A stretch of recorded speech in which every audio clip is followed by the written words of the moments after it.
वंदे गुरुन् पदद्वन्द्वं भक्तवृन्दसमन्वितं श्रीचैतन्यप्रभुं वन्दे नित्यानन्दसहोदितं श्रीनन्दनन्दनं वन्दे राधिका चरणद्वयं गोपीजनसमायुक्तं वृन्दावनमनोहरम्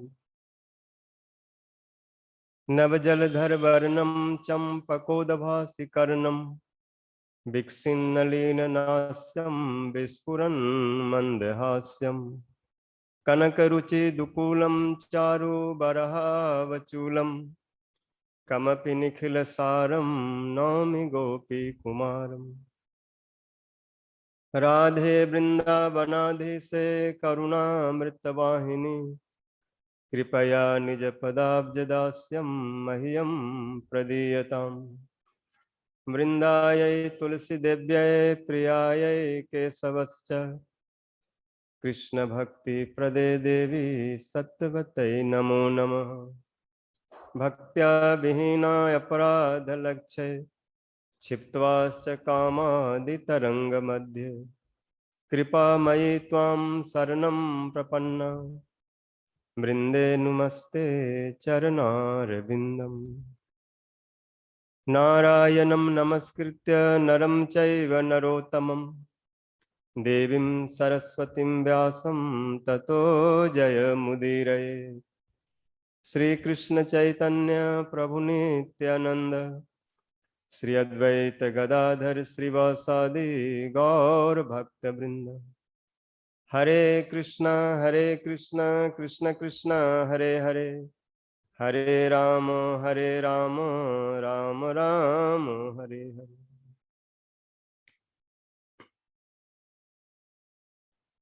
सर्वाग्रे मध्य गुरुपाद पद्म नितला पृष्ठों विष्णुपाद अष्टोत्तर सत शिशु भक्ति जीवन जनार्दन गोसाई महाराज नितला पृष्ठों विष्णुपाद अष्टोत्तर शिशु भक्ति वेदांत नारायण गोसाई महाराज तथा समस्त रूपानुगुरु वर्गों के चरणों में अनंत कोटि दंडवत प्रणाम करते हुए हद की कृपा की प्रार्थना करता हूँ। उपस्थित समस्त वैष्णव जन मातृ जन सभी के प्रति जथा जो दंडवत अभिवादन। हम लोग विगत कई दिनों से श्रवण कर रहे हैं कृष्ण स्वरूप का ध्यान चिंतन मनन स्मरण कैसे करना चाहिए।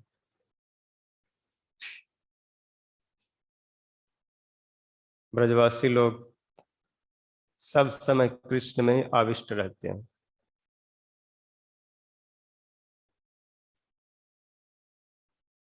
कृष्ण ऐसे चित्र विचित्र लीलाएं करते हैं, ब्रज में कर रहे हैं, जिन लीलाओं में डूबे हुए ब्रजवासी और कृष्ण दोनों समझ नहीं पाते कब दिन और कब रात। जहां समय का कोई विभाग नहीं है, सब समय वर्तमान है। जहां समय का कोई परिवर्तन नहीं होता, नित्य वर्तमान। ऐसे नित्य वर्तमान में नित्य उनके लीलाओं का उनके स्वरूप का चिंतन करते रहते। अद्भुत।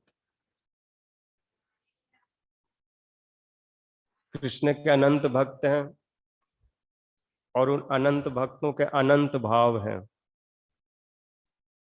विशेष करके जो ब्रज गोपियां हैं, हजारों हजारों हैं, करोड़ों करोड़ों हैं। उनके करोड़ों करोड़ों सबके अपने अपने भाव हैं। क्योंकि यदि भाव एक जैसा हो जाए तो रस की वैचित्री नहीं होती, इसलिए सबका अलग अलग भाव है। कोई धीरा है, कोई अधीरा है, कोई धीरा धीरा है, कोई मुग्धा है, कोई मध्या है, कोई प्रगल्भा है।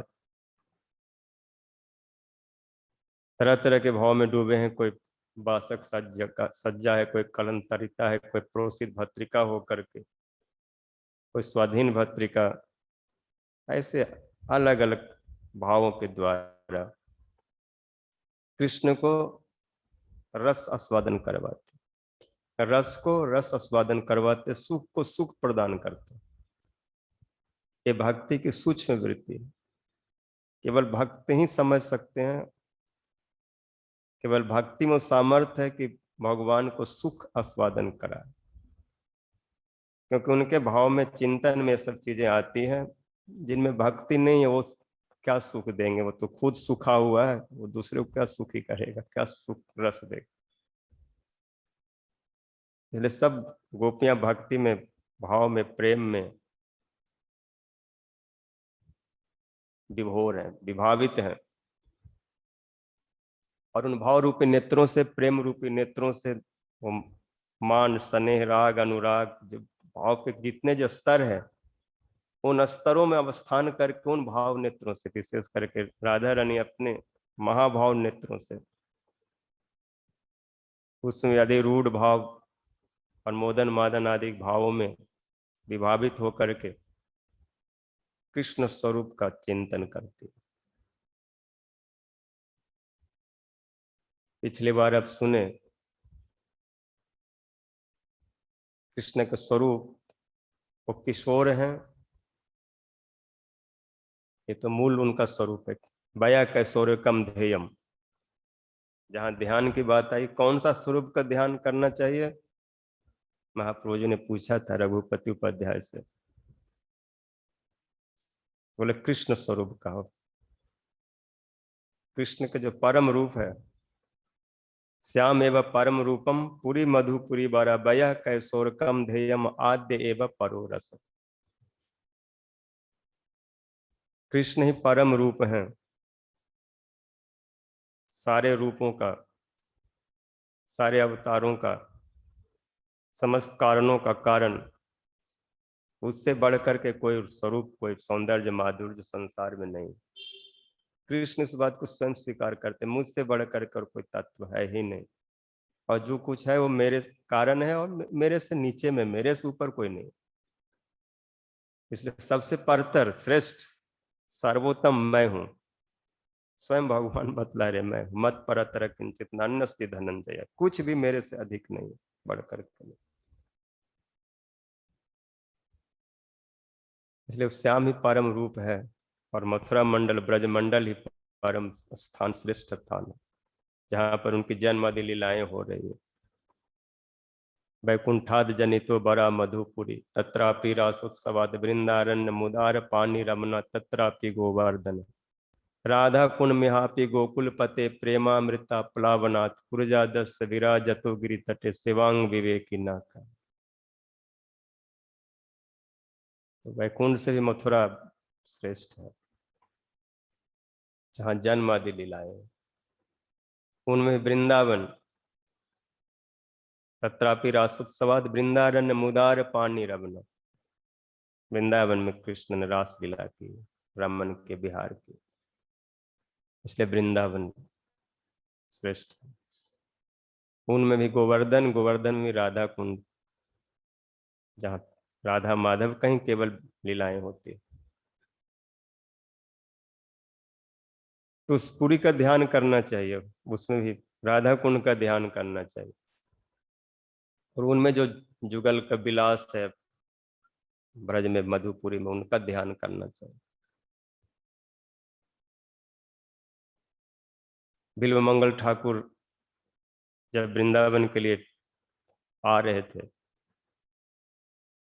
उनके साथ कुछ वैष्णव भी रास्ते में मिल गए, संगी मिल गए, जो वृंदावन आ रहे थे।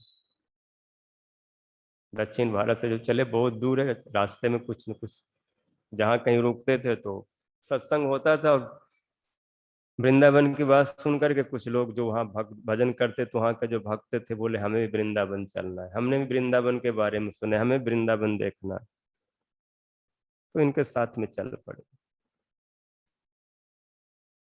चलते चलते बीच बीच में वैष्णव लोग बिल्व मंगल से पूछते हैं कि आप जहाँ जा रहे हैं वहाँ क्या है, वहाँ कौन रहता है, वहाँ क्या होता है।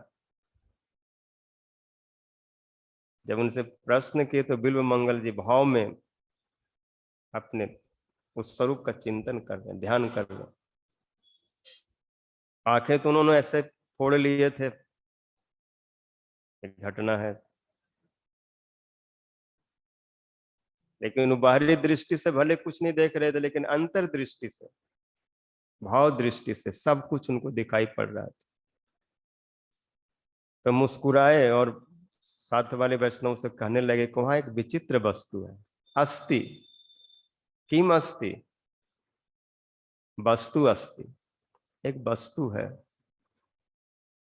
कैसी वस्तु है? बोला जिसका कभी नाश नहीं होता, नित्य है, कभी बदलता नहीं। सब बदल जाते हैं लेकिन वो एक जैसा ही है। कब से है और कब तक रहेगा उसका कोई तिथि टाइम नहीं, रहेगा, हमेशा रहेगा। बाकी जितने सब बदलते हैं। कति कति विधि चतुरानन, मरी मरी गेला, नहीं तू आदि अंत अवसान। कितने ब्रह्मा कितने शिव सब बदल गए, किंतु कृष्ण का न आदि न अंत न शेष है, न अवसान है, न समाप्ति है। तो उन्होंने कृष्ण स्वरूप का चिंतन ध्यान में जो बतलाए, कुछ ऐसे स्वरूप का ध्यान गोपियां करती।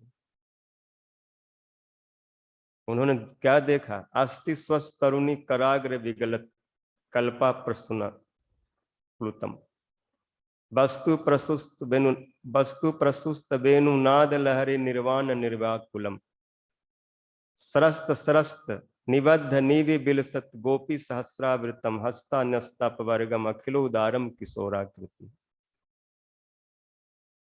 बिल्व मंगल जी कहते हैं कि वो किशोर कृति जो कृष्ण है, किशोर स्वरूप वाले, नवजल धर वर्णम चंपकोद्भासी कर्णम, विकसन नलिन नास्यम विस्फुरन मंदहास्यम, कनक रुचि दुकुलम चारु बरहा वचूलम, किमपि निखिल सारम नौमी गोपी कुमार।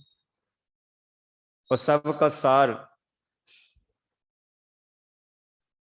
किशोर नित्य वृंदावन में रहता है और वो वेणु बजाता है। नित्य की क्रिया है, उन्हें वाद्य का, वेणु वादन का बड़ा ही शौक है, रुचि है, क्योंकि निश्चित है, कोई काम धाम नहीं है, निश्चित होकर के बंसी बजाते हैं।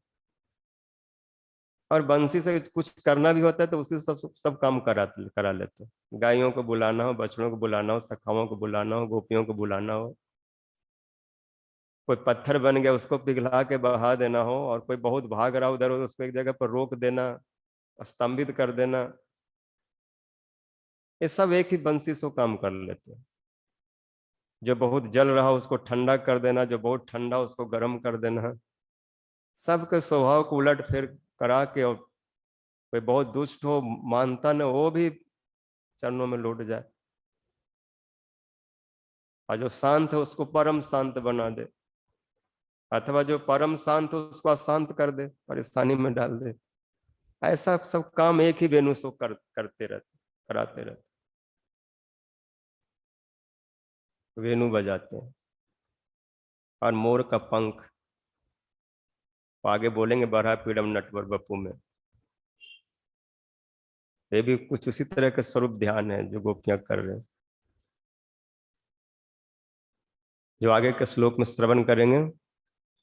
यहाँ पर बिल्व मंगल जी बोल रहे हैं, वो है वृंदावन में नित्य रहता है। अस्ति स्वस्थ तरुणी कराग्र विगलत, कल्पा प्रसूना प्लुतम, कल्प प्रसूना प्लुतम, वस्तु प्रशस्त वेणु नाद लहरी। एक वस्तु है, एक स्वरूप है, कृष्ण नित्य वृंदावन में रहते हैं, और वेणु की लहरियां, वेणु की नाद की लहरियां सब समय उनके द्वारा प्रवाहित होती रहती, और उस नाद लहरी में सब आकृष्ट हो जाते। पृथ्वी की बात किया, स्वर्ग आदि, यहाँ तक कि वैकुंठ आदि में रहने वाली लक्ष्मी, ये सब आकर्षित हो जाती, खिंच जाती। जब देवियां स्वर्ग में इस वेणुनाद को श्रवण किया तो ऐसे संगीत को सुन करके उनको और घर में अच्छा नहीं लगा। महल में देवताओं के साथ वो बैठ करके और स्थिर नहीं रह पाए, इसलिए कुछ बहाना बना करके वहां से निकल गए। बाहर जा करके खुले प्रदेश में अस्पष्ट उस ध्वन, उस धुनी को, राग रागनी को, स्वर को सुना जाए। तो देवांगनाएं बोली ठीक है, हम थोड़ा पारिजात पुष्प चयन कर आती है, पुष्प ले आती है पारिजात। देवता लोग बोले ठीक है। देवताओं ने सुना, लेकिन उनमें उतना भाव तो था नहीं, बोला कुछ बज रहा होगा, कुछ ऐसे बजते रहता है कहीं इनके अंदर में। वह बंसी ध्वनि ने इनका देवांगनाओं का चित चंचल कर दिया, और वो नंदन कानन में चले आए और पारिजात पुष्प चयन करने लगे। कहते कल्पा अस्ति स्वस्थ तरुणी कराग्र विगलत कल्प प्रसूना पुलुतम। जब देवांगनाएं पारिजात से, उस कल्प से, स्वर्ग वृक्ष से पुष्प चयन करने लगे, तो हाथ में पुष्प जितना तोड़े लिए अंजलि में, वो सब हाथ में रख नहीं पाई, हाथ से अपने आप वो पुष्प नीचे गिर पड़ा, क्योंकि बस बंसी ध्वनि सुनने में इतना तन्मय हो गई कि अपना संभाल ही नहीं रहा, होश ही नहीं रहा। फूल तोड़ रही है और फूल गिर रहा है, रखने को होश ही नहीं। बिल्व मंगल जी बोलते ऐसी ऐसा ऐसी वस्तु है वृंदावन में, ऐसा कृष्ण। इसलिए बोले अस्ति स्वस्थ तरुणी कराग्र विगलत कल्प प्रसून पुलुतम। स्वर्ग की देवांगनाएं अंजलि भर भर के पुष्प जिनके ऊपर गिरा रहे हैं, बर्षण कर रहे हैं, अपने आप बरस रहा है, गिर रहा है। बंसी सुनने में लगी है, नाद के लहरी में वो लोग ऊपर नीचे हो रहे हैं, कोई होश ही नहीं है। जैसे कोई समुद्र के लहरी में पड़ जाए, लहर में, या किसी नदी के लहर में, भंवर में पड़ जाए, तो अपने को संभालोगे, कोई होश नहीं रहता, क्या कहाँ किधर खींच के ले जाए, कहाँ डुबा दे, कहाँ निकाल दे, कहाँ फेंक दे। ऐसे ही बंसी ध्वनि में वो लोग ऊपर नीचे कर रहे, पुष्प गिरा जा रहा है कृष्ण के ऊपर। कल्प प्रसून पुलुतम। बिल्वमंगल ठाकुर जी कल्प वृक्ष पुष्प नहीं बोले, कल्प पूरा उच्चारण नहीं कर पाए, क्योंकि वो भी उस प्रेम में, उस नाद में वो भी विवश हो गए, उनको भी उनके कान में ध्वनि पड़ी। जब वर्णन कर रहे हैं तो दृश्य उनके सामने उस वैसा सब दिखाई पड़ रहा है, वैसा सुनाई पड़ रहा है। इनमें भी एक स्तंभ का भाव हुआ, एक कंप, एक शरीर में से झटका से आया कि आधा बोले और आधा नहीं बोल पाए। कल्प प्रसून पुलतम बोल दिया, जबकि कल्प वृक्ष होना चाहिए पूरा। कल्प कहने से, किंतु शब्द के बल पर अर्थ तो निकल ही आएगा। कल्प प्रसून बोलने से भी कल्प वृक्ष का ही फूल ऐसा अर्थ निकल जाता है, क्योंकि कोई शब्द और बहुत पास में उसका संबंध हो, कल्प और पुष्प, तो उससे अर्थ आ ही जाता है कल्प वृक्ष। कई शब्द होते हैं जो पास में होते हैं, और वो दूसरे शब्दों का भी, वाक्यों का भी एक ही क्रिया और दो वाक्यों में काम कर जाता है। एक ही शब्द दो वाक्यों में उसका प्रयोग किया जा सकता है। ऐसे बहुत सारे वाक्य होते हैं जहां पर उसके बल पर उसका अर्थ निकल जाता है, जिसको बोलते दीप देहलीन न्याय। दरवाजे पर दीपक रख दो और इस भावना से रखो कि दीपक बाहर में प्रकाश दे, बाहर प्रकाश के लिए इसको रखा गया है, लेकिन वो अंदर भी प्रकाश देता है। दिया बीच में रखा होगा तो बाहर भी उतने प्रकाश देता है जितना अंदर में, अंदर भी उतने देता है जितना बाहर में। ऐसे अर्थ निकल आता है। तो विवस्था में कल्प बोले, लेकिन अर्थ वही आया कि कल्प वृक्ष का पुष्प से कृष्ण का आच्छादित करना। वस्तु प्रसुस्त वेणुनाद लहरी निर्वाण निर्वाकुलम। वेणुनाद लहरी ने सबको व्याकुल कर दिया। जो निर्वाण चाहने वाले थे, मुक्ति होने वाले थे, यहां तक कि मुक्ति भी व्याकुल हो गए। मुक्ति कहने लगे कि इन लोगों को मुक्त करके क्या करेगा जो भक्त नहीं है, जो ऐसे कृष्ण स्वरूप का ध्यान नहीं करते, ऐसे स्वरूप में जो डूबते नहीं, अगर वो मुक्त हो भी गए तो पहाड़ पत्थर और लकड़ी की तरह पड़े रहेंगे, तो उनमें कोई चेतना तो है नहीं, कोई भाव तो है नहीं। ऐसे लोग जो चिल्लाते रहते हमको मुक्ति चाहिए, मुक्त कर दो, मुक्त कर दो, तो मुक्ति भी परेशान हो गए, किसको मुक्त करें? मुक्त उसको किया जाए जो भगवान की सेवा करे, भक्ति करे, तब तो मुझे भी मुक्ति करने की सार्थकता है। इसलिए मुक्ति भी व्याकुल होके बोले कि अब हम किसी को मुक्त नहीं करना चाहते, हे कृष्ण आप हमको मुक्त कर दो, इस मुक्ति के झंझट से हमको बचा दो, छुड़ा दो।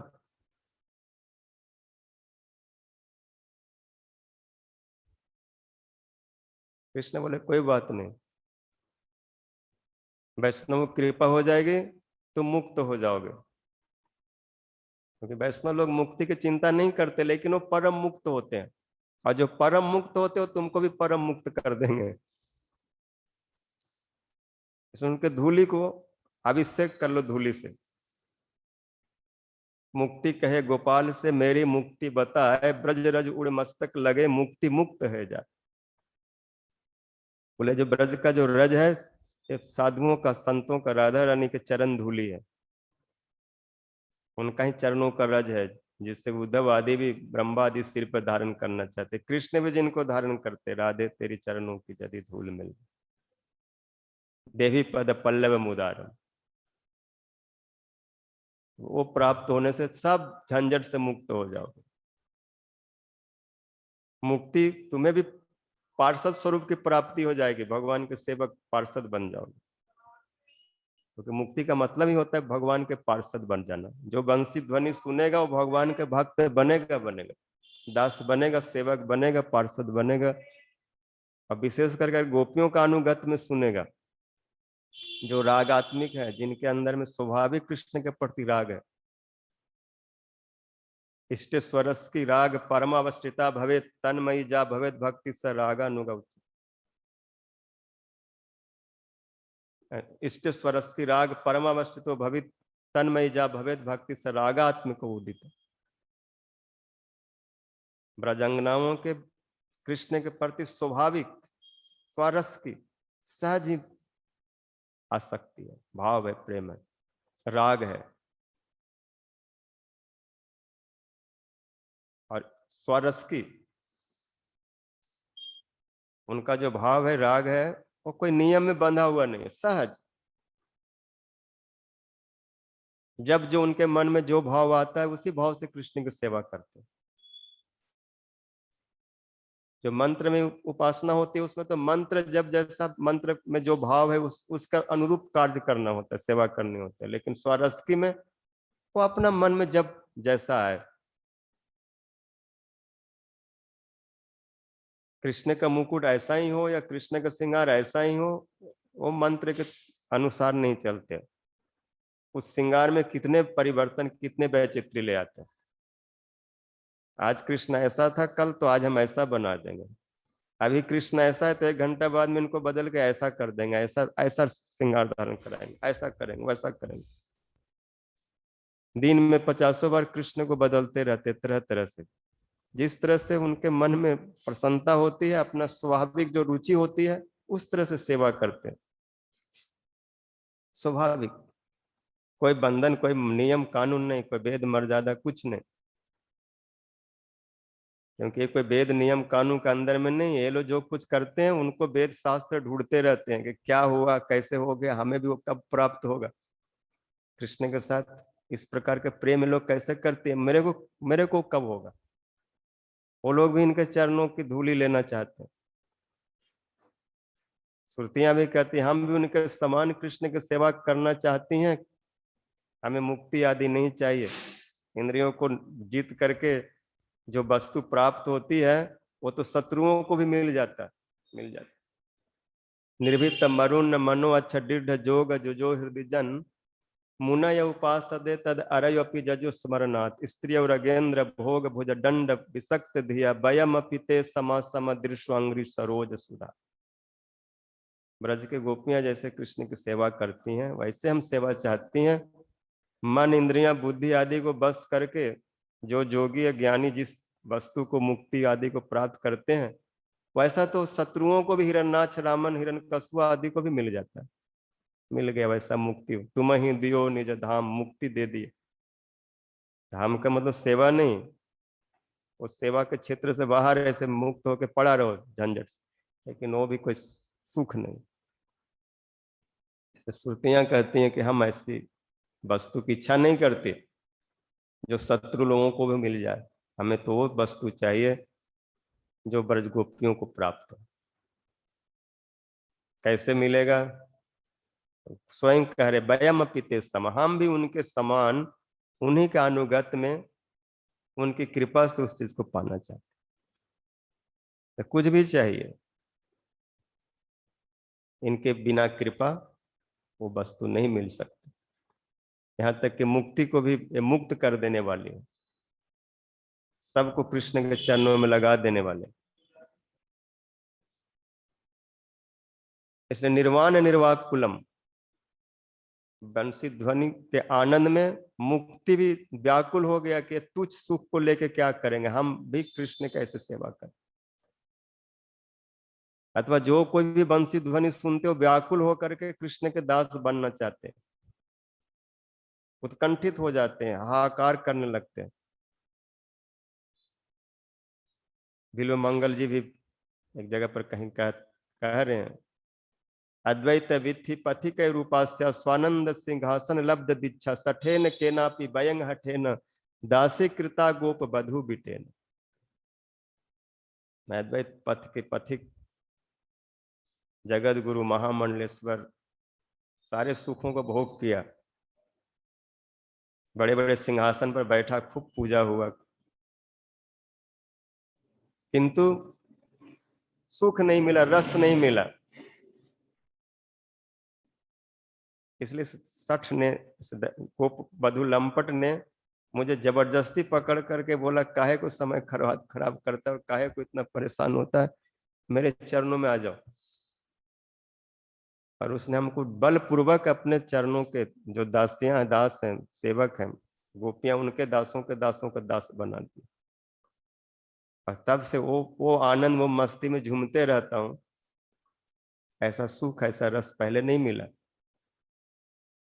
बिल्व मंगल जी कर रहे, एक वस्तु है और एक गोपियों की कृपा से ही उनके दासत्व स्वीकार करने से समझ में आएगी, जिसके लिए वेद वेदांत उपनिषद श्रुति मंत्र सब स्वीकार है, उनके दासत्व स्वीकार करने के लिए तैयार है। निर्वाण निर्वाक कुलम,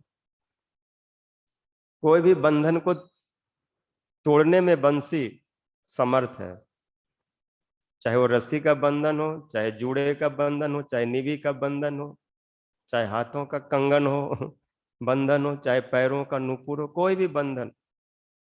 जब बंसी ध्वनि सुनते हैं तो सारे बंधन, सारे श्रृंगार अपने आप खुल जाते, गिर जाते। उसमें है व्योम जान बनिता सह सिद्धे विस्मिदा तदुपदार्ज सलज्ज काम मार्ग समर्पित चीता कसमलम जजुर अपस्मृत निव्या। दिवंगनाओं ने जब बंसी ध्वनि सुनी तो उस प्रेम मार्ग के द्वारा मन कृष्ण को दे दिए, और कब उनके निवी का बंधन, केस का बंधन खुला पता नहीं।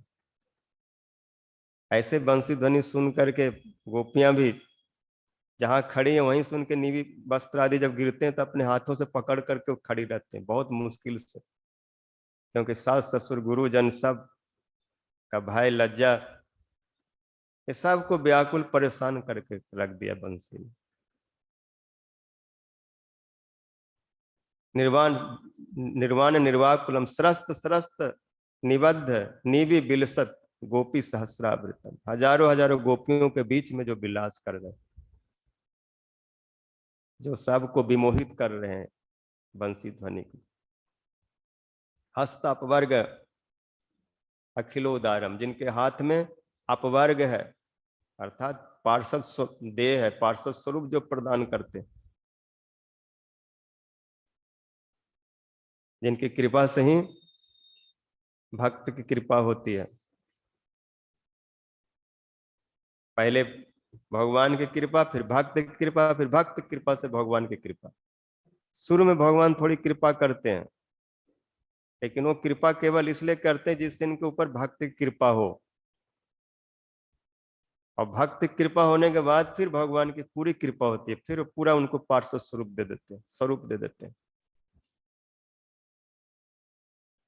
अपवर्ग मुक्ति हेतु अन्यथा रूपम स्वरूपे न व्यवस्थित। जो भी इन भावों को अनुशीलन करेगा, गोपियों का अनुगत में ऐसा भजन करेगा, उनकी बंसी ध्वनि सुनने की रुचि रखेगा, उनके रूप का ध्यान करेगा, उस किशोर आकृति में जिसका मन उलझ जाएगा, तो उसके लिए व्यवस्था कर रखे अपने हाथ में, सब समय उनके लिए उस स्वरूप प्रदान करने के लिए तैयार रहते हैं। कोई भी एक बार उनके चरणों में आके ध्यान में यदि ये मांगे कि मुझे ऐसी सेवा चाहिए, तो बहुत उदार है। अगर कोई मन से, हृदय से, आत्मा से, स्वरूप से निष्कपट होकर के यदि उस सेवा को मांगेगा, उस स्वरूप में चित्त वृत्ति को लगाने की इच्छा करेगा, क्योंकि तभी हो सकता है जब ऐसा पार्षद देह मिले।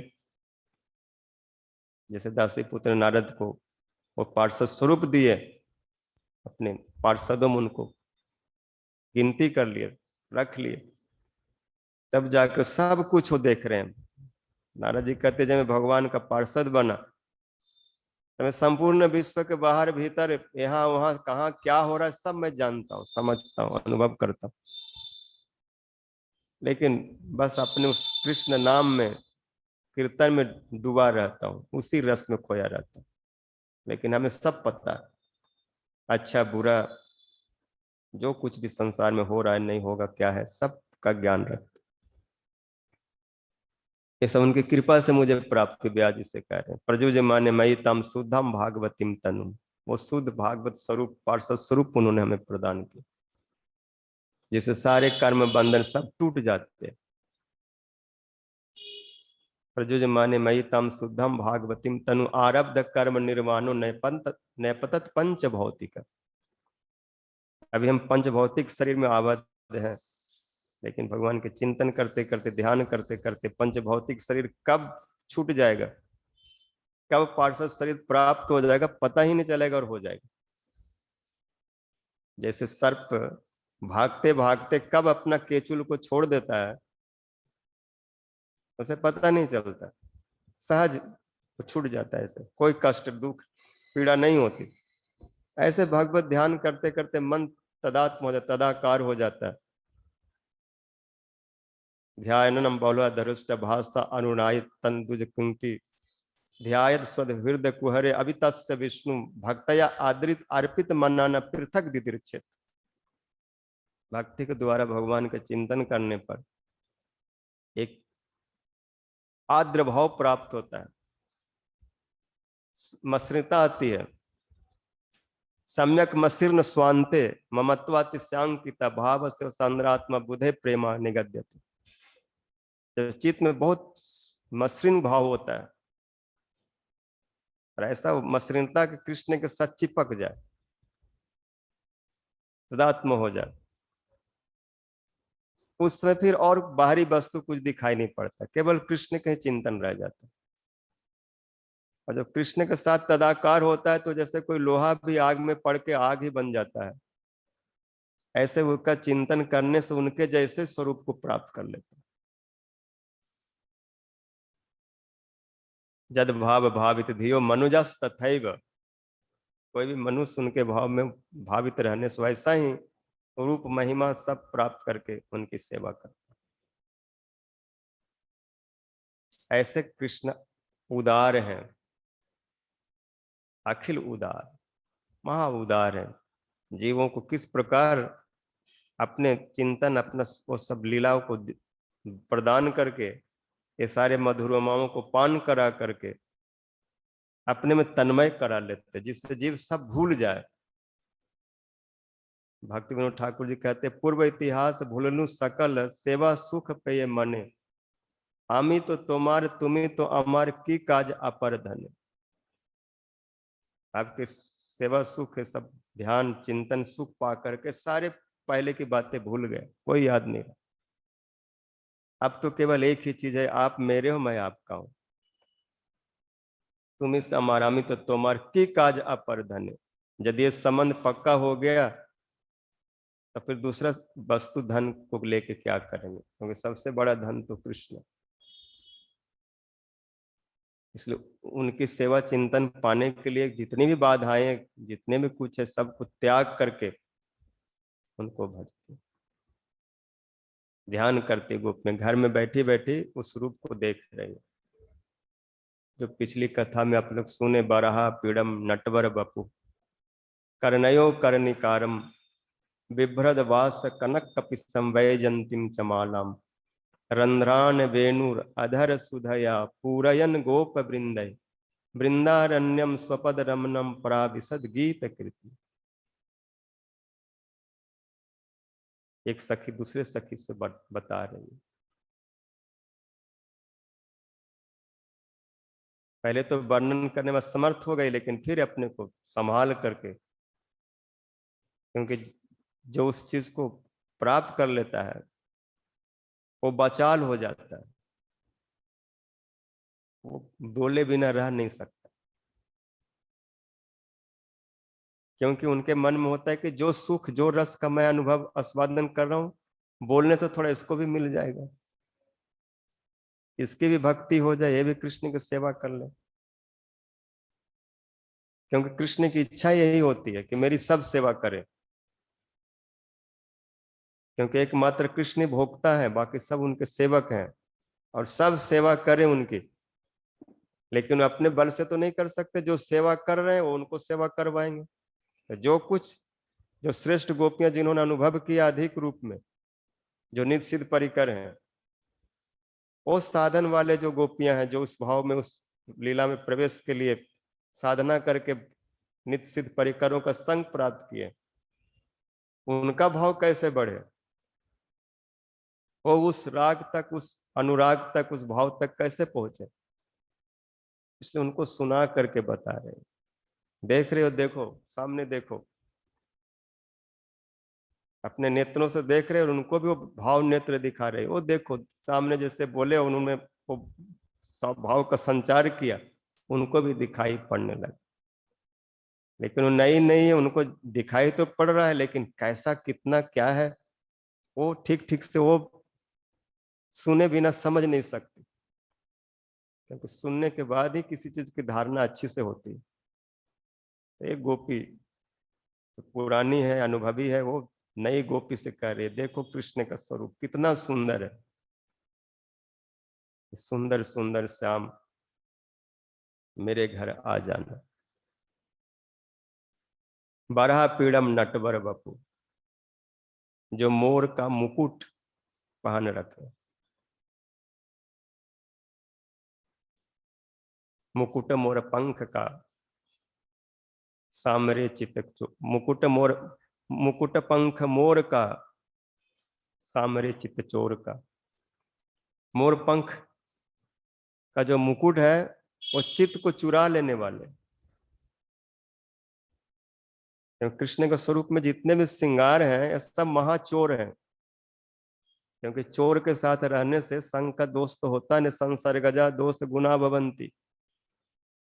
कृष्ण ठहरे चोरों का सरदार, और इनके साथ जो भी रहेगा वो वही काम करेगा जो कृष्ण करता है, क्योंकि चोर तो चोरी सिखाएगा, साधु तो साधुता सिखाएगा, ये सबको चुराते हैं। धन मान चौराग्रगण्यम पुरुषम नमामि, सारे चोरों का अग्रगण्य। इसलिए इनके मस्तक पर जो मोर का मुकुट है वो भी महाचोर है। बारहा पीड़म, बड़े सुंदर रूप से सजाया गया है, किसी गोपी ने सजाया है भाव के द्वारा। मोर का पंख अपने आप में सुंदर, कृष्ण इनके भाव से रिझ गए। कभी मार्ग में जा रहे थे, मोर ने पंख फैलाया, स्वागतम स्वागतम, बहुत सुंदर है, यदि आप मेरे एक पंख को ले लेते तो मैं भी अपना जीवन धन समझता। ऐसे बोलता हुआ मोर नाचा, और नाच करके एक पंख उनके चरणों में निछावर कर दिया। कृष्ण बोले भाई तुम तो बड़े सुंदर हो, क्या तुम्हारी गर्दन में लचीलापन है, कितना सुंदर नाचते हो, मैं भी तुम्हारे जैसा क्या कलाकार बन सकता हूँ। जब नाचते हो और जब पंख को फैलाते हो तो बड़ा सुंदर लगता है। काश मैं भी ऐसा मोर बन जाऊं, ऐसा मेरे में गर्दन में लटक लचक हो और ऐसे संपूर्ण अंग में नृत्य नृत्य कला प्रकट हो। बहुत सुंदर, बहुत सुंदर। तो जैसे कोई बहुत बड़ा कलाकार छोटे कलाकार की कला देख करके उसको उत्साहित करने के लिए उससे कुछ ले लेता है, कुछ वो देते हैं, गुरु जी मेरा ये चीज ले लीजिए और आशीर्वाद दीजिए, कृपा करिए। तो कृष्ण भी उस मोर के ऊपर बहुत प्रसन्न हुए, मयूर के ऊपर, तुम इतने सुंदर, इतने नाचते हो, इतना सुंदर। वो पंख को बड़े प्रेम से उपहार में ले लिए और मस्तक पर लगा लिए।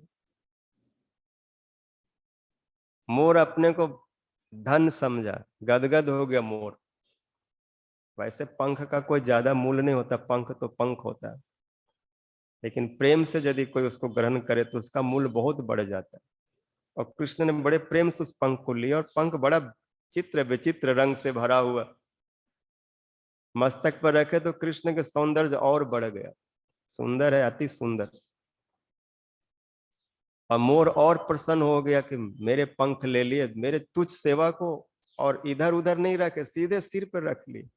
तुम्हारे ये प्रेम, ये भाव, ये समर्पण मेरे सिर माथे। कितने करुणामय है, कितने में दया है, कितने दयालु। और यहाँ तक नहीं, वो मोर पंख कृष्ण का पहचान बन गया, परिचय बन गया।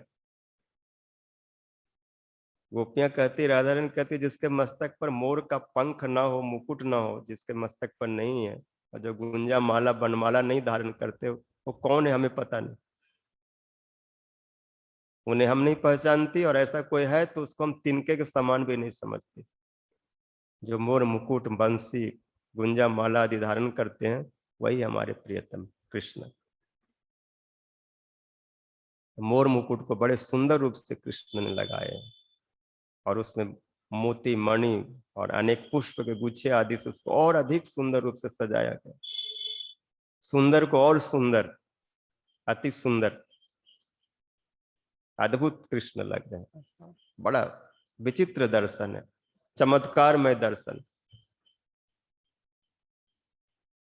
मोर का मुकुट और नटों का बपू।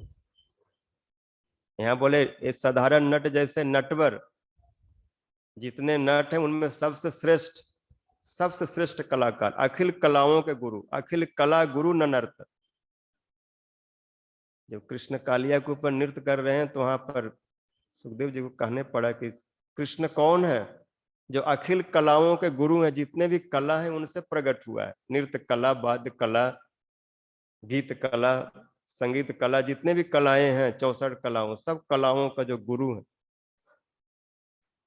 इसलिए बहुत बड़ा कलाकार है। इनके जैसा कोई दूसरा कलाकार नहीं। दूसरे कोई कलाकार यदि कुछ कलाकारी करते भी हैं तो इनकी कृपा से, इनके चरण धूलि को सिर पर लेकर।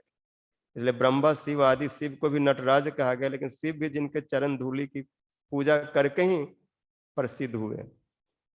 रामार्चितांघ्रि पद्म। गोप्या के मध्य अमुस रूपम लावण्य सारम अस्मदन दीर्घ विबंध अमुसन एकांत धाम जस श्रेयस बरस। वहां पर भी कहते रामार्चित अंघ्रि पद्म।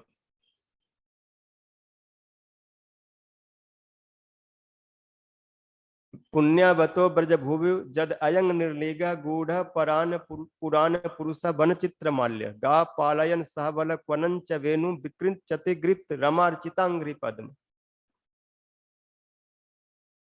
कौन है कृष्ण? जो वृंदावन में कीड़ा करते हैं, वो ब्रज भूमि बड़ा ही भाग पुण्यवत, पुण्यवान है। ऐसा किसी को सौभाग्य नहीं है। पुण्यवतो ब्रज भूवो जद अयंग निर्लिंग गूढ़ पुराण पुरुष वन चित्र माल्य। बड़े चित्र विचित्र पुष्प मालाओं से सुजजित होकर के, मोर मुकुट आदि लगा करके विकृंचति, कीड़ा करते हैं वृंदावन के रंगमंच पर, लीला करते, अभिनय करते। कौन? विकृत गृत्र रमा अर्चितांग्रि पद्म, जो शिव लक्ष्मी ब्रह्मा आदि के द्वारा जो अर्चित चरण कमल वाले।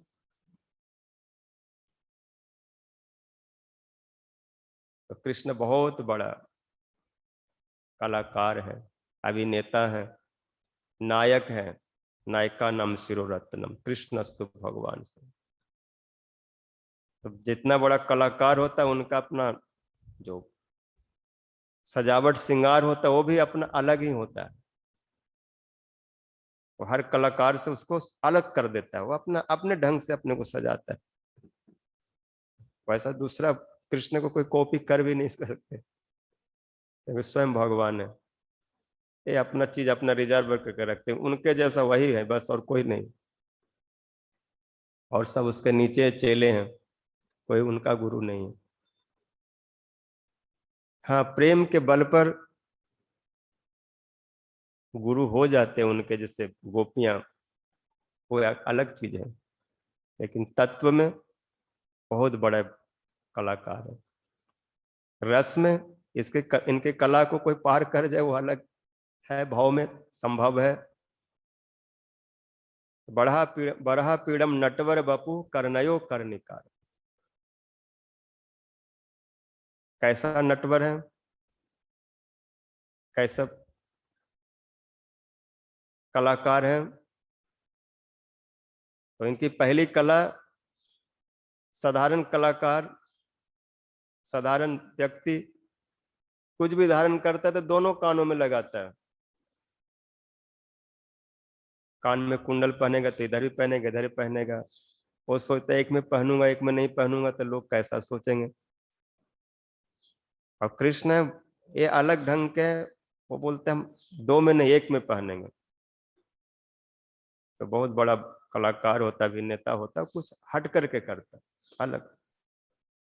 एक ही कर्णिका का पुष्प लिए, क्यों एक फूल को कभी इधर पहन रहे कभी इधर पहन रहे हैं, वो कृष्ण को मालूम है।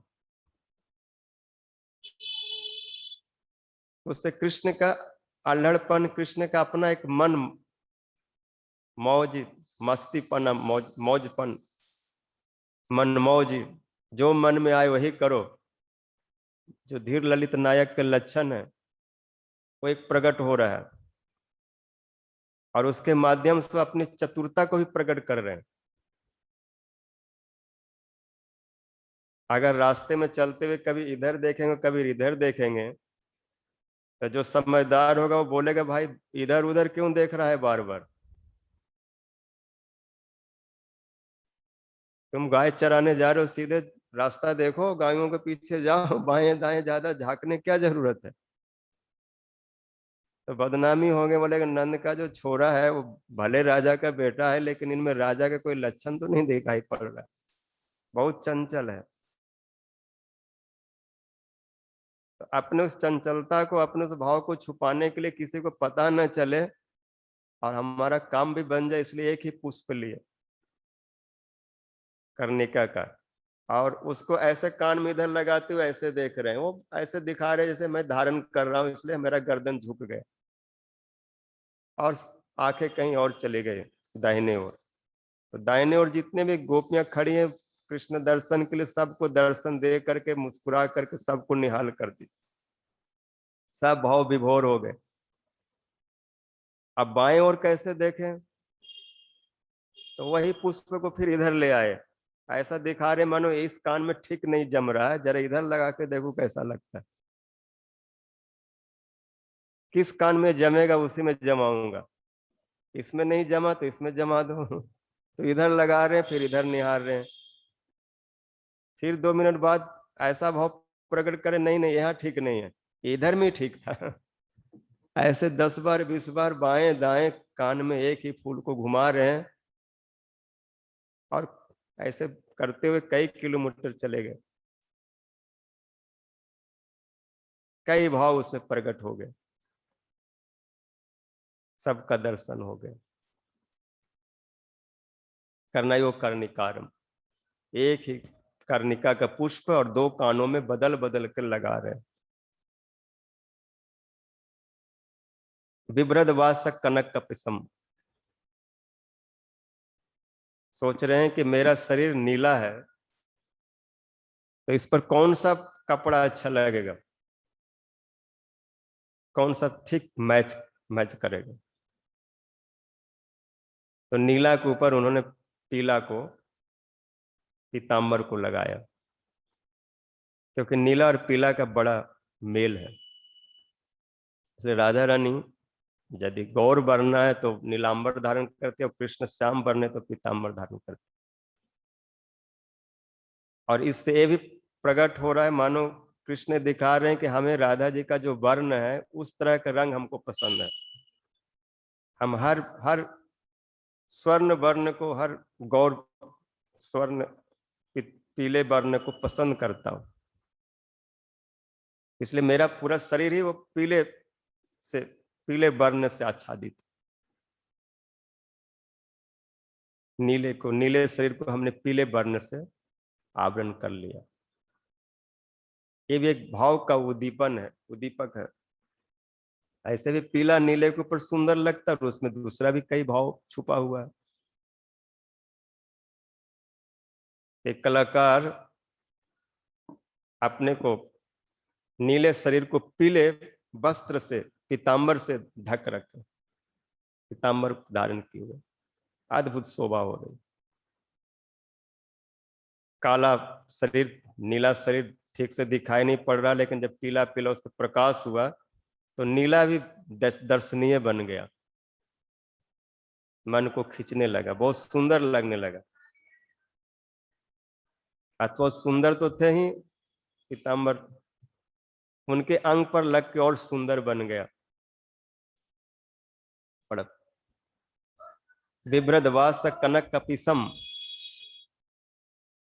जिनके श्री विग्रह पर स्वर्ण वस्त्र पीताम्बर बहुत शोभा को प्रकाश कर रहे हैं, शोभा बढ़ा रहे हैं, बिभ्रदवासन। फिर उन्होंने देखा कि हमारा मोर मुकुट जो है बहुत रंग बिरंगे धातुओं से सजा हुआ है, तो सिर का तो श्रृंगार हो गया, मस्तक का मुकुट, लेकिन शरीर का क्या श्रृंगार हो, खाली कपड़ा पहनने से सुंदर तो नहीं लग रहा। तो उसके ऊपर उन्होंने मालाएं, वैजंती माला, 5 पुष्पों का मिश्रण से बना हुआ बड़ा सुंदर माला धारण की, और जगह जगह चित्र विचित्र पुष्पों को लगा लिए, कुछ कान में इधर डाल लिए, कुछ इधर लगा लिए, कुछ हाथ में बांध लिए। इस प्रकार से अपने को सजा रखे और वृंदावन के पथ पर चल रहे। बिभ्रदवास कनक वैजंतीम चमालाम, रंध्रान वेणुर अधर सुधया पूरयन। अपने अधरों पर मुरली को रखे। एक कृष्ण के एक अपना स्वाभाविक सौंदर्य है। मुरली को रखने से गर्दन को झुका देते हैं, बाम बाहु के ऊपर अपने कपोल को रख देते हैं, बहुत लटका देते अपने गर्दन को, 90 डिग्री से भी ज्यादा। ललित माधव को देखेंगे, बाम बाहु कृत बाम कपोल, बलगित भ्रु अधरार पित वेणु, कोमला अंगुली भी राश्रित मार।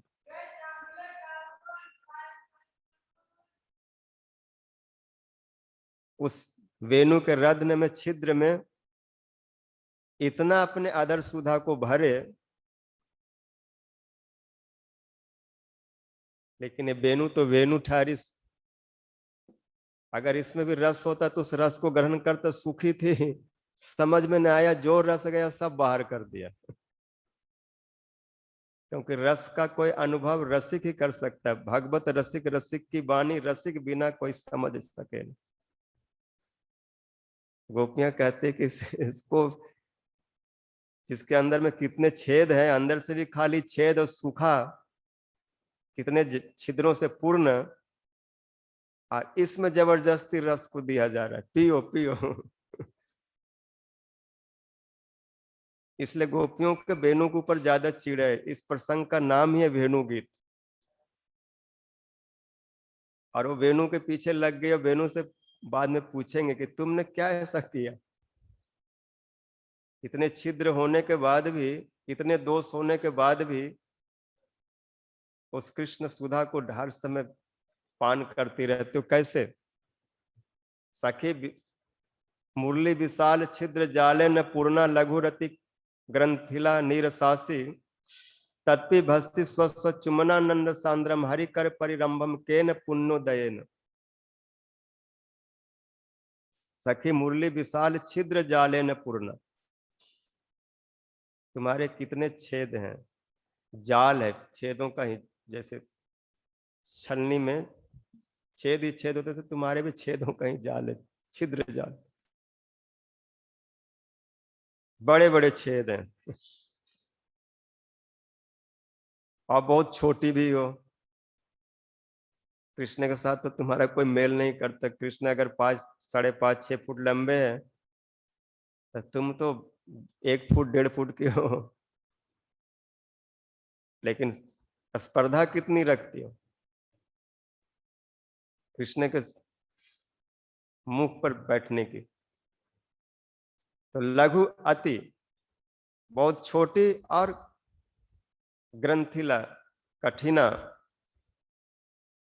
सखी मूल्य विशाल छिद्र जाले ने पूर्ण लघु रति कठिना ग्रंथिला नीरसासी, तुम्हारे 1000 दोष हैं।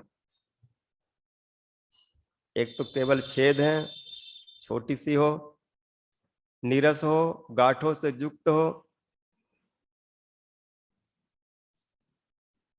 फिर भी कृष्ण के हाथ में कैसे चली गई,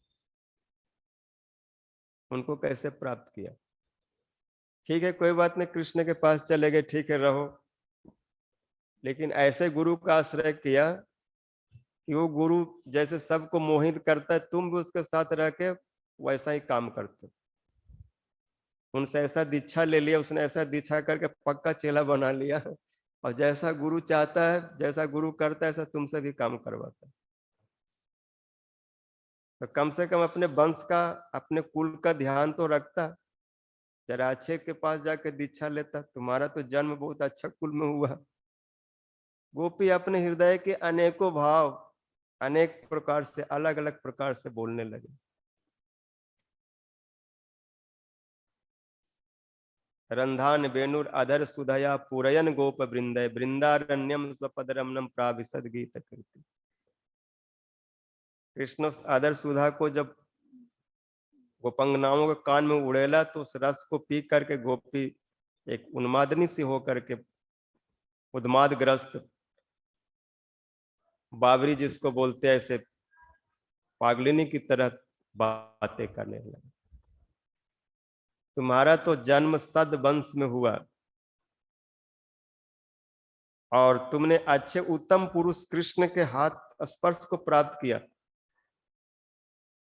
सदवंश जनी पुरुषोत्तम से पानी स्थित मुरली के, पुरुषोत्तम कृष्ण के हाथों में जाना बहुत बड़ा सौभाग्य की बात है। और तुम मुरली हो, बहुत सरल हो, सीधी हो, अच्छे वंश में जन्मी हो। सदवंश जनी तब पुरुषोत्तम से पानी स्थित मुरली के सरलासी जात्य तत्पि भस्सी गोपांगन विमोहन मंत्र दीक्षा। फिर ऐसे दीक्षा मंत्र कौन लिया जिस दीक्षा मंत्र के द्वारा सबको मुग्ध विमोहित करते, विशेष करके गोपियों को। तो गोपी लोग तो बंसी ध्वनि सुन करके विमोहित हैं, और सखा लोग सुन करके बहुत उत्साहित है, नाच रहे हैं, वाह भैया कन्हैया क्या बंसी बजाता है, हमको भी सिखाएगा। भाई अब हमको पता चला कि तुम बंसी बजा करके सब कुछ इकट्ठा कर लेते हो, खाना पीना सब आराम से मिल जाता है, सब कुछ लोग तुमको देते हैं, और हम लोगों को कोई पूछता नहीं। इसलिए हमें भी सिखाओ, हम भी बजाया करेंगे गोपियों के पास जाकर, गोपी लोग हमको भी कुछ देंगे। मंडू मंगल बोलते पता है, ये बंसी बजा करके सब कुछ लूट लेता है, हमें तो लड्डू कचौड़ी पेड़ा तक ही सीमित रहना पड़ता रे, तो दिल दिमाग मान प्राण बुद्धि आत्मा सब लूटता है और उसी में डूबा रहता है। कृष्ण कृति का बखान करे, कृष्ण सखावा करते, भाई क्यों ये मेरी कृति बतला रहे हो ना, मेरी बदनामी कर रहे हो। मधुमंगल बोला जो बदनाम ही नहीं हुआ उसका नाम ही क्या होगा। तुम इतना ब्रज में बदनाम हो तभी तो तुम्हारा सबसे अधिक नाम है। ऐसा काम कोई नहीं करता जैसा काम तुम करते हो। ऐसा काम कोई नहीं करता, ये बदनामी है, लेकिन ऐसा काम और कोई नहीं करता, ये भी तो एक बहुत बड़ा नाम ही है। सब कुछ चुरा लेते हो सब। इस प्रकार जिनके कृति का बखान हो रहा है, रंध्रान वेणुर अधर सुधया पुरयन गोप वृंदय वृंदारण्यम स्वपद रमणम प्राविशद गीत कृति। गोप वृंदय सखाओं के मध्य में जो चल रहे हैं, वृंदावन में प्रवेश कर रहे हैं, और सखा लोग जिनकी कृति का बखान कर रहे हैं। भैया हो तो कन्हैया जैसे हो, सखा हो तो कृष्ण जैसे हो, जो हम लोगों का सब समय ध्यान रखता है, खाने पीने की व्यवस्था तो आराम से करा देता है। और ऐसे भी भाई इसके साथ रहने से, ये देखो पेड़ ऐसे ही मधु का झरण करते, वृक्षों से ऐसे फल टपक जाता है, ऐसे पुष्प मिल आ जाते हैं, पानी और सब अपने आप बहने लगता है। जमुना दूर होती है लेकिन वो भी मेरे पास चली आती है, यहाँ तक कि गिरिराज जी से भी झरने बहने लगते हैं। ऐसे कृष्ण की कृतियों को जो बखान कर रहे हैं, ये सब ध्यान साधकों का जीवन है। ऐसे ध्यान में डूबा हुआ संसार को क्या याद करेगा। और संसार को भूलने का यही तरीका है, नहीं तो संसार ने उलझा दिया तो फिर कई जन्म निकल जाएंगे, फिर कभी सीधे नहीं हो पाओगे। श्री कृष्ण कृपा करके सब स्वरूप लीला जगत में प्रकट किए, और गुरुदेव के माध्यम से, गोपियों के माध्यम से हमें सब प्राप्त हुआ। बस इसी में दिन रात तन्मय होना ही भजन है। श्यामल की मुरली बाजे, राधा पायलिया, श्यामल की मुरली बाजे, राधा पायलिया, पूर्व राग डगमग डगमग, पूर्व राग डगमग डगमग, जुगल जोरिया, राधा की श्यामल की मुरली बाजे, राधा पायलिया, श्यामल की मुरली बाजे, राधा पायलिया, पूर्व राग डगमग डगमग, पूर्व राग डगमग डगमग, जुगल जोरिया, पूर्व राग डगमग डगमग, जुगल जोरिया, श्यामल की मुरली बाजे, राधा पायलिया। गावे सखी नाना राग दे दे करताल हो, गावे सखी नाना राग दे दे करताल हो, बहुविधि वाद्य बाजे मृदंग रसाल हो, बहुविध वाद्य बाजे मृदंग रसाल हो, झांझ मंजीरा ढोल बीना सरंगिया, झांझ मंजीरा ढोल बीना सरंगिया, श्यामल की मुरली बाजे, राधा पायलिया, श्यामल की मुरली, श्यामल की मुरली बाजे, राधा पायलिया, पूर्व राग डगमग डगमग, पूर्व राग डगमग डगमग, जुगल जोरिया, पूर्व राग डगमग डगमग, जुगल जोरिया, श्यामल की मुरली बाजे, राधा पायलिया, श्यामल।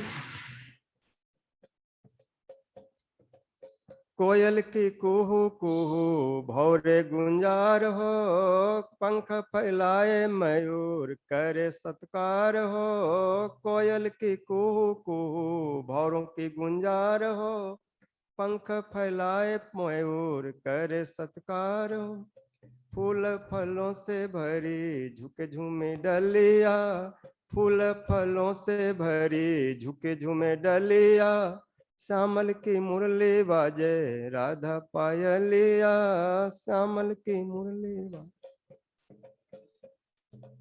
श्यामल की मुरली बाजे राधा पायलिया, पूर्व राग डगमग डगमग, पूर्व राग डगमग डगमग, जुगल जोरिया, पूर्व राग डगमग डगमग, जुगल जोरिया।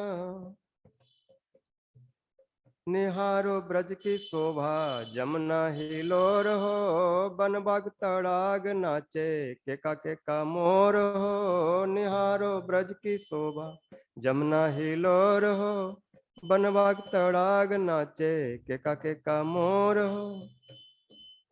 लताएं झुम झुम झूमे पवन की लहरिया, लताएं झुम झुम झूमे पवन की लहरिया, श्यामल की मुरली बाजे राधा पायलिया, श्यामल की मुरली बाजे राधा की पायलिया, पूर्व राग डगमग डगमग, जुगल जोरिया, पूर्व राग डगमग डगमग, जुगल जोरी। गौ बछड़े चित्रित हिरणों के दल हो, गिरिवर तरलित झरनों के जल हो, गौ बछड़े चित्रित हिरणों के दल हो, गिरिवर तरलित झरनों के जल हो।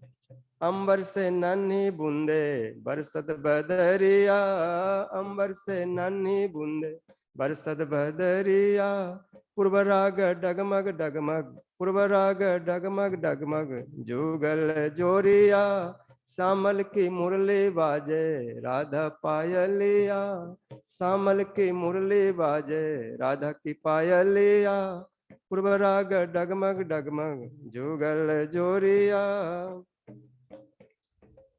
राधा के मंद हास तिरछी नजरिया हो, गदगद प्रियतम पुलकित शरीरिया हो, राधा के मंद हास तिरछी नजरिया हो, गदगद प्रियतम पुलकित शरीरिया हो। मूर्छित श्याम सुंदर लुंठ धरतिया, मूर्छित श्याम सुंदर लुंठ धरतिया, श्यामल की मुरली बाजे राधा पायलिया, पूर्व राग डगमग डगमग, जुगल जोरिया, पूर्व राग डगमग डगमग, पूर्व राग डगमग डगमग, जुगल जोरिया, राधा की श्यामल की मुरली बाजे राधा की पायलिया, श्यामल की मुरली बाजे राधा पायलिया। महाप्रेम बिहवल जुगल किशोर हो, मिलन राधा माधव सखियां विभोर हो, महाप्रेम बिहवल जुगल किशोर हो, राधा माधव मिलन सखियां विभोर हो। निरखो जुगल रस अंजन भानुमतिया, निरखो जुगल रस आनंद भानुमति, निरखो जुगल रस अंजन भानुमतिया, पूर्व राग डगमग डगमग, पूर्व राग डगमग डगमग, पूर्व राग डगमग डगमग, जुगल जोरिया, श्यामल की मुरली बाजे राधा पायली, श्यामल की मुरली बाजे राधा पायलिया, श्यामल की मुरली बाजे राधा पायलिया, माधव की मुरली बाजे राधा पायलिया, पूर्व राग डगमग डगमग, जुगल जोरिया, पूर्व राग डगमग डगमग, डग डग डग डगमग डगमग, जुगल जोरिया। हरे कृष्णा कृष्ण कृष्ण हरे हरे, हरे राम राम राम हरे हरे, हरे कृष्णा कृष्ण कृष्ण हरे हरे, हरे राम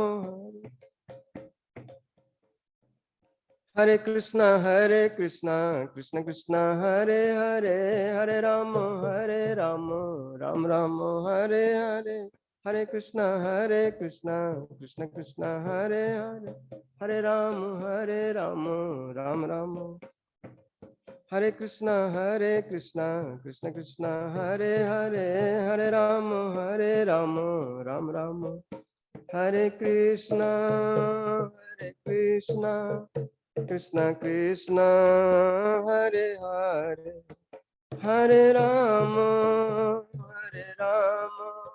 राम राम हरे। निताय गौर हरि बोल, हरि बोल, हरि बोल, हरि बोल। निताय गौर हरि बोल, हरि बोल, हरि बोल। निताय गौर हरि। श्री गौर प्रेमानंदे हरि हरि, सचिनंदन गौर हरि की जय। श्री गुरुदेव की जय।